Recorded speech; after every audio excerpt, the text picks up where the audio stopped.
limau. So basically, we're in my apartment.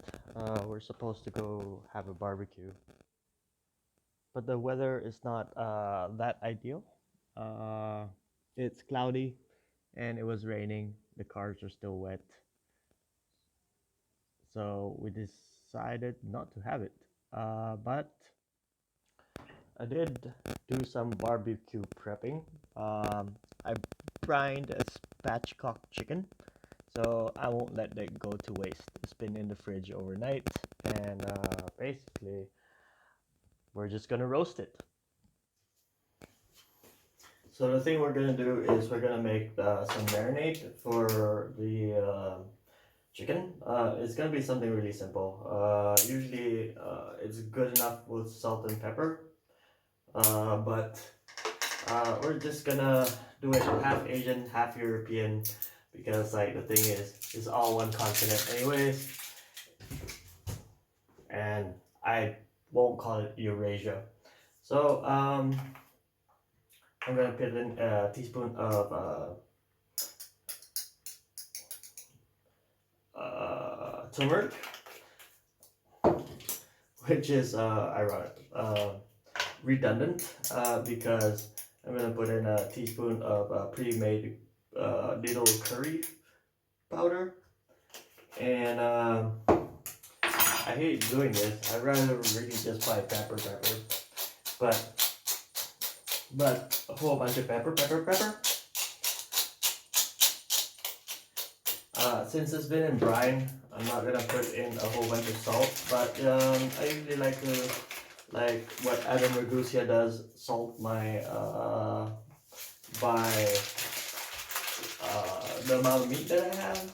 But since I know how much meat I have, I'm just gonna wing it. There's also gonna be a couple of tablespoons of garlic powder, which is for me natural umami. And chili flakes, and we're all gonna mix that together with some olive oil to create a base, and some lemon, because obviously I don't have lime.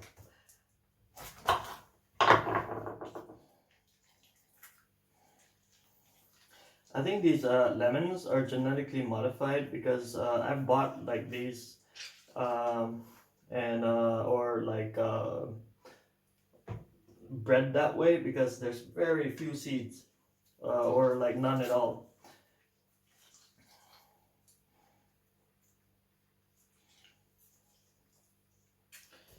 So we're just gonna mix that up and let it sit for a while, and that's what it looks like. So we brine our chicken overnight. I don't have like one of those fancy containers like every other chef does, so I'm just kind of like I just kind of saran wrapped it, but I kind of made a mistake. I should have like put it like breast side down, so that it gets into the brining water. But we're just gonna dump it out and pat it dry.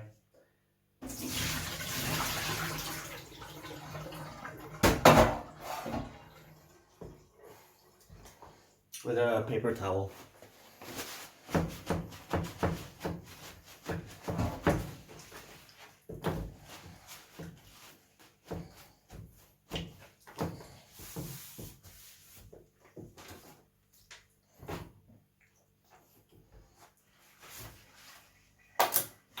I know this is not the healthiest thing to do, but I do wipe down my wooden cutting board with vinegar. Overnight it soaks in vinegar and salt to kill most of the bacteria. But you know, a little bit of bacteria is never bad for your stomach. And plus, you can get time off work by having diarrhea. What we're gonna do is we're gonna fry some onions. I'm gonna prep some onions and also start the rice cooking. Actually, I think I'm gonna have this with bread. I don't really like bread, but you know, whatever.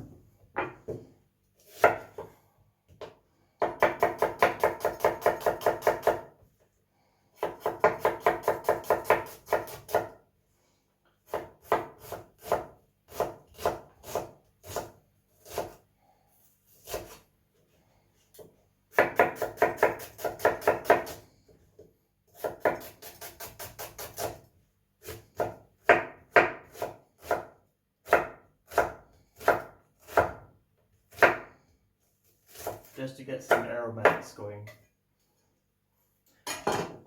So I've cleaned up the pan. We're just gonna put some olive oil on here and turn up the heat to low. If you have a bigger pan, like a turkey pan, you're gonna use both burners and spread it out evenly, but I don't have one because I don't really cook for that many people anymore. And one of the reasons I started this channel was because I stopped cooking in general, and my friends wanted me to get back into cooking. So let that fry for a bit, and we're just gonna toss it around.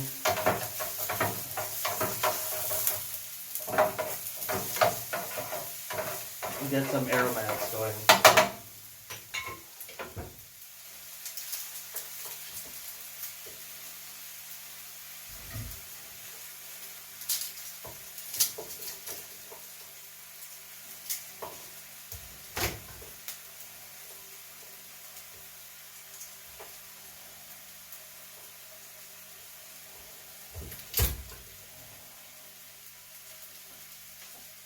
While that's going, you can preheat your oven to about 145 for a slow roast. Don't make it convection, not yet.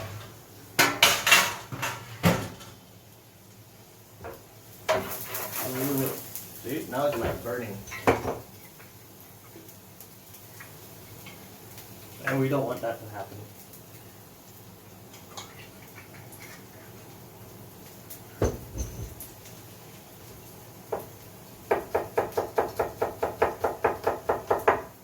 So these things don't have to be finely chopped. You're cooking at home, so it's not restaurant quality. Plus we're gonna mash it all anyways with the juices after. And if you have enough left over, you can grind it down to make a gravy.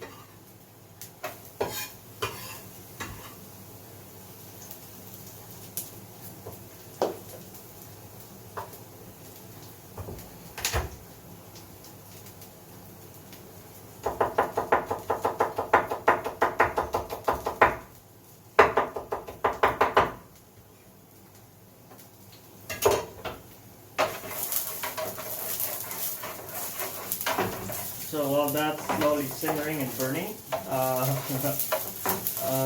you can basically start marinating your chicken. It's just a simple rub, so it's a wet rub. And what we want to do is just kind of get it in all the nooks and crannies. So while that's burning and uncontrollably, which I should have planned for earlier, you're gonna like cut up some butter to make it extra fatty. We're going to take slices of butter. Of course, don't eat the aluminum foil. Make sure there's no foil on there. I kind of just cut it out straight out from the packet because I'm lazy, instead of like putting it into fancy little containers, because I used to have one, but you know, I don't know, single dude life. So what we want to do is kind of just separate the breast And then we're gonna take our marinade and stick it inside with a stick of butter and just kind of like massage it around. And then we're gonna take another side, make a pocket. Sometimes the fascia makes it difficult. And then I put in another stick of butter. So there's 4 pieces of butter because we're gonna also put it in the chicken thigh and leg.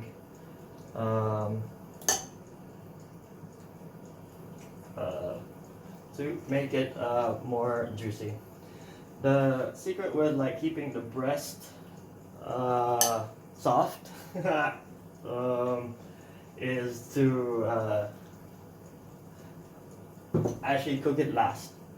So what we want to do, the reason why we're going to we're frying this pan is because you can fry the dark meat first, and the breast stays like relatively uncooked until you stick it in the oven. So you want to get it all in. And some people score their chicken and score their meat, but I don't like to because you can score the dark meat like down here, but like I don't like to get the flavors in. But I don't like to because I think a good marinade or a good rub is enough. You can also let this settle for about an hour before you start cooking, but like it'll marinate on its own. Especially when you have when you like put in strong flavors.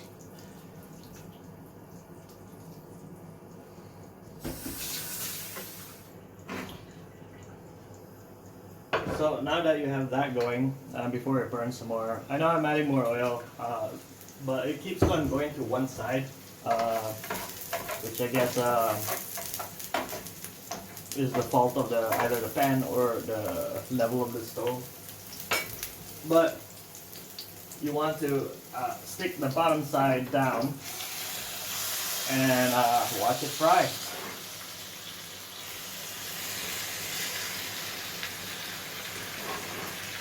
And let it fry there for a little bit until it gets a little bit cooked on the bottom. Then we're gonna stick it in our heated oven.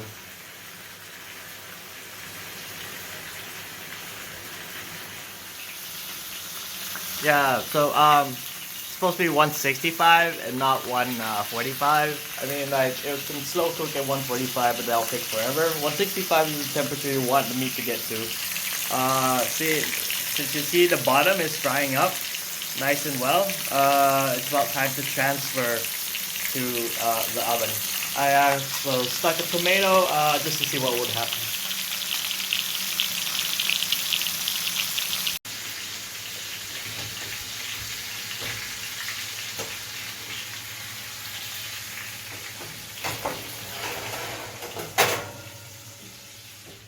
So we're gonna let that sit for at least 45 minutes, check up on it in about 45 minutes, and then it'll probably take about an hour and 15 minutes.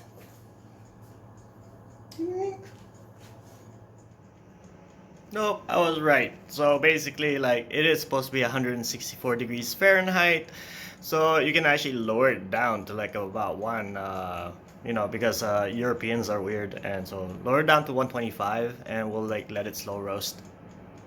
1 minute 37 seconds later. So the chicken's been there for a while. It's pretty much done. And we're gonna pull it out. You have like amazing gravy. You can test the chicken by putting a probe. Or you can just stick a fork through the breast, see if the juices come out, and yes, it's done. So we're gonna slowly transfer chicken over to a rack. And look how beautiful it looks. The rest of that, we're gonna make gravy.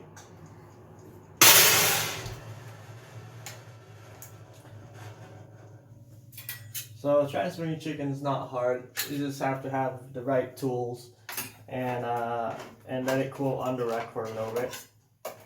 Obviously, I don't have the right tools, and since I spatchcocked this, it's kind of flimsy, but it's good enough.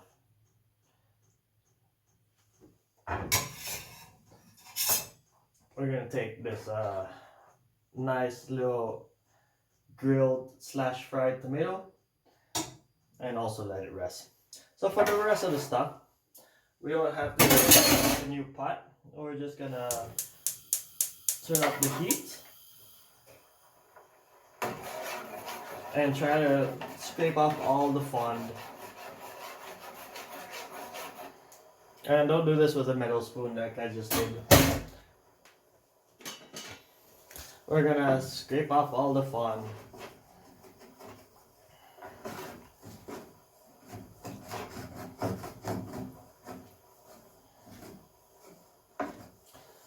So I don't have a proper strainer, but what you want to do is try to strain as much gunk as possible.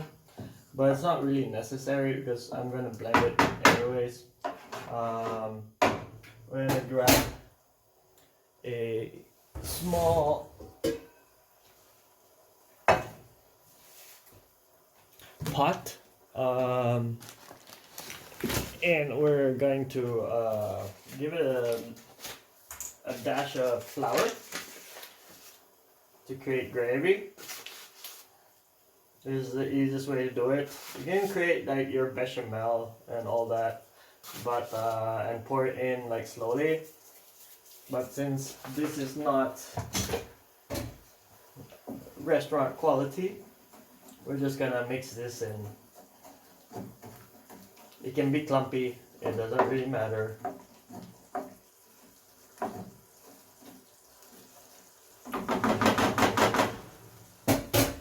Because we're gonna strain it out anyways. And look how that gravy is forming. We're gonna lower the heat. And if you want to, you can strain this gravy. But I kinda like the clumps.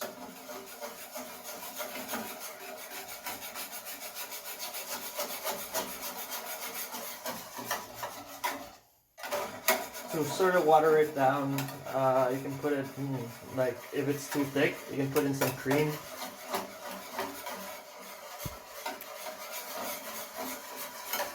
Or you can put in, I wouldn't suggest milk. But it should be watery anyways. And because it'll thicken up as it cools.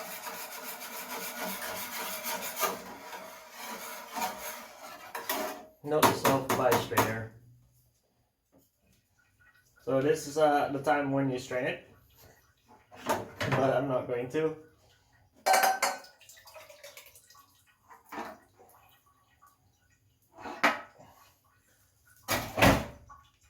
And we're just gonna set that right there. Since it was barbecue day, I decided to make sandwiches instead of actually eating it with rice or anything. This is like gonna be one of those really good sandwiches, because roast chicken always makes really great sandwiches. What you have to do is have your indoor grill. We're gonna butter it up. But this is just waste of gas because this is just for the bread, actually.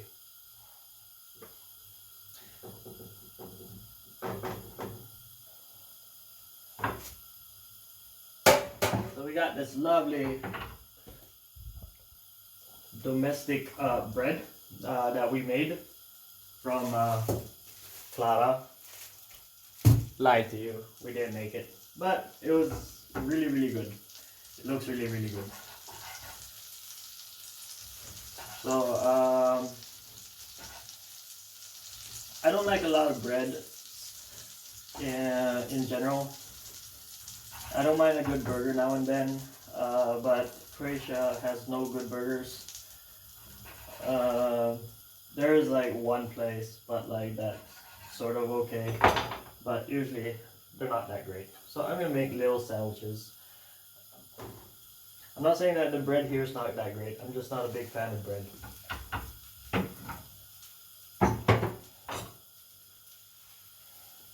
That kind of fry for a bit or grill for a bit, and we're gonna cut up some chicken breasts. Actually, I'm gonna go for leg thigh.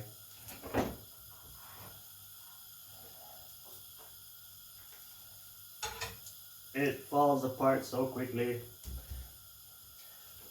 And of course, you don't want any. You can kind of rip apart all the meat, which is actually a better idea, I guess. Take your fork, which is behind the camera, and I really feel like taking apart my fork, and just kind of chop up the meat. This should be enough meat for a whole bunch of other things. Obviously, you can debone and have like, you know, the entire piece, but this is better.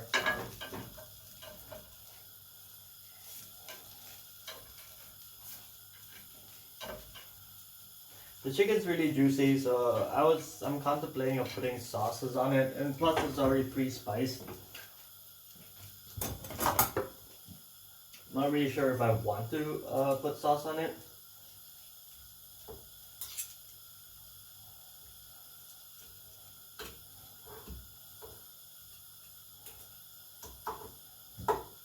I know I'm being messy, but like, I'm just trying to get lunch done as quick as possible, like you would do at a barbecue. Oops. I did grab the wrong knife for chopping. This is my selection knife.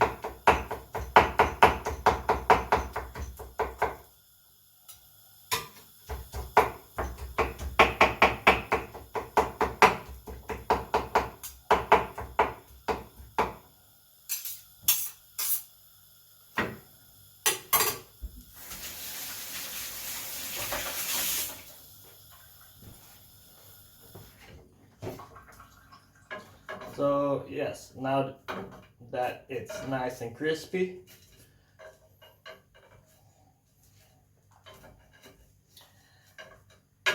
we're going to set up the sandwich.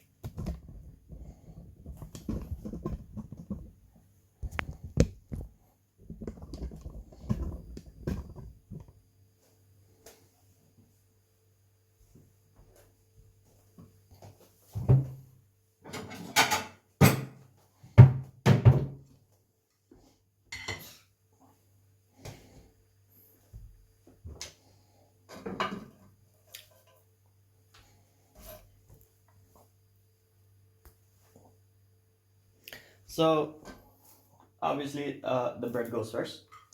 We're gonna pick up this semi-burnt piece. The reason why we kind of burn it or bake it is because you want things not to soak through. I'm gonna slice up an avocado, and I'm gonna slice up some onion. You can do it as fancy as you want. Ooh, you know what I have? I have tartar. So you know, tartar and chicken always goes well together. So I'm gonna put a base of tartar. The secret to making good sandwiches is to have an oily bake, so that water doesn't seep through, like from tomatoes and such.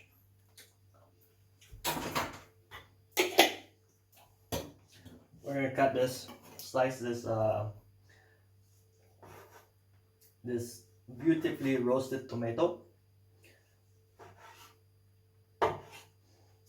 that has now soaked in all the spices.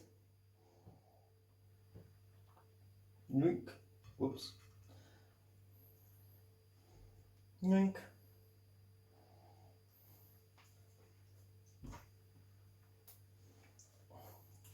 We're gonna lay out some of that chicken.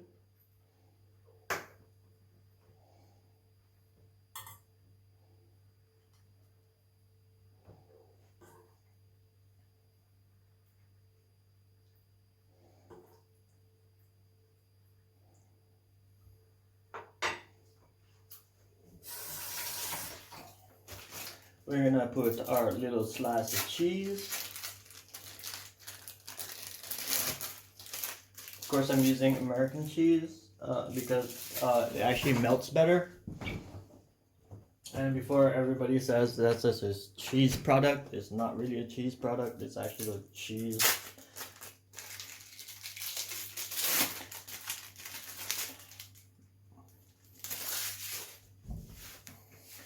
Add some color by slicing up a little bit of avocado and layering it on.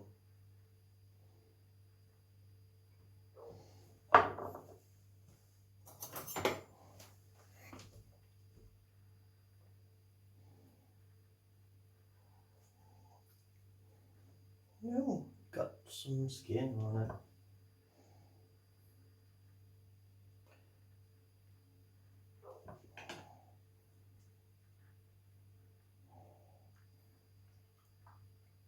Maybe the avocado should have gone on the bottom. It works better with a burger. Things should just go on the bottom. Cheese should be on top.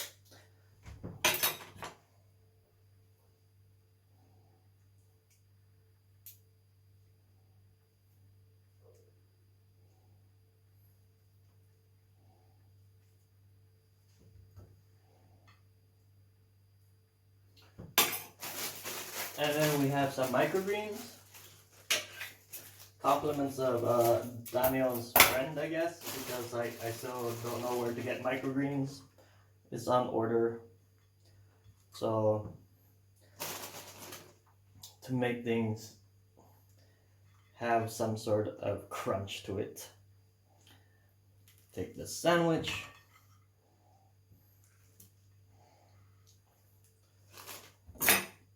Cross section for camera.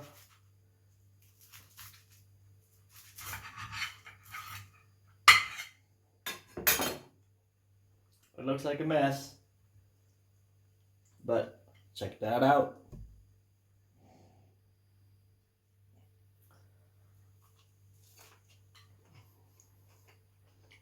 That is fine.